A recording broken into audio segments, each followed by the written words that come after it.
Hi everyone, welcome to day 7 of 10 days Navratri talk series. ఇవాళ మనం మాట్లాడబోయే topic empathy and compassion అంటే సహానుభూతి మరియు కరుణ. Empathy అంటే వేరే వాళ్ళ భావాలను కూడా మనం ఫీల్ అవ్వడం. అలా అని వాళ్ళ బాధలన్నిటినీ మనం మోసేయమని కాదు. మన గురించి మనం ఆలోచించుకుంటూనే వేరే వాళ్ళ కష్టాలని కూడా చూడగలగడం, దానికి మనకి తోచిన సాయం మనం చేయగలగడం. ఒక మహిళ తన పక్కింటి ఆవిడ అనారోగ్యంగా ఉన్నప్పుడు వాళ్ళ ఇంట్లో వాళ్ళు ఉన్నారులే, వాళ్ళు చూసుకుంటారులే అని అనుకోకుండా తనకు తోచినంతలో వెళ్ళి తనతో పాటు టైం స్పెండ్ చేసి తన అనారోగ్యానికి గల కారణం ఏంటి అని తనని తెలుసుకుంటూ తనతో మాట్లాడడం వల్ల అవతలి వ్యక్తికి చాలా రిలాక్స్డ్‌గా ఫీల్ అవ్వడంతో పాటు వీళ్ళిద్దరి మధ్య బాండింగ్ అనేది చాలా స్ట్రాంగ్ అయింది.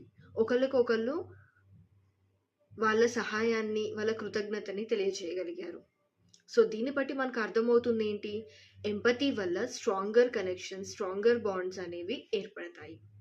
ఇవాళ జర్నల్‌లో భాగంగా నేను మీకిస్తున్న టాపిక్ వచ్చేసి ఎంపతి ఇన్ యాక్షన్. అంటే మీరు ఇవాళ ఏ మంచి పనిని చేయగలరు అని కొన్నిటిని లిస్ట్ అవుట్ చేసుకోండి.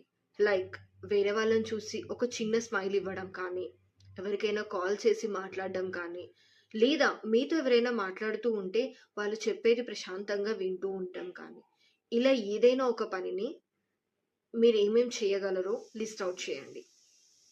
దాని తర్వాత మిమ్మల్ని మీరు సెల్ఫ్ రిఫ్లెక్ట్ చేసుకోండి.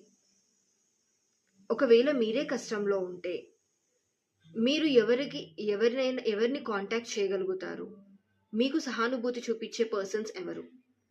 అలాగే మీరు మీ యొక్క శక్తిని కోల్పోకుండా వేరే వాళ్ళకి ఎలా సహాయం చేయగలరు? అంటే మనం అవతలి వాళ్ళకి సహాయం చేస్తూ కూడా మన శక్తిని మనం కాపాడుకోవడం అన్నమాట.